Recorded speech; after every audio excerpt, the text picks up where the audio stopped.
రాష్ట్రంలో దళితుల అభ్యున్నతికి ప్రభుత్వం కట్టుబడి ఉందని ఎమ్మెల్యే ఆదిరెడ్డి శ్రీనివాస్ తెలిపారు.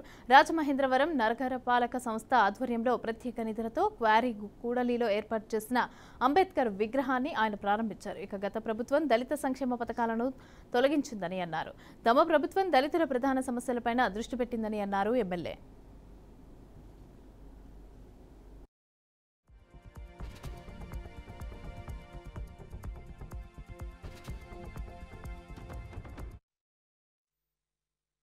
ఆయన యొక్క ఆలోచనని ముందుకు తీసుకెళ్లే కార్యక్రమం ఎప్పుడు కూడా క్వారీ ప్రాంతంలో జరుగుతూ ఉంది.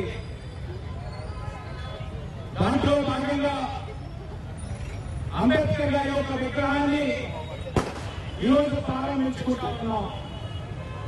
విచ్చేసిన కార్పొరేషన్ ఏడీసీ గారికి, కార్పొరేషన్ ఈఈ గారికి ధన్యవాదాలు తెలియజేస్తూ హాజరైన ఎన్డీఏ కూటమి నాయకులందరికీ కూడా పేరు పేరు నమస్కారాలు.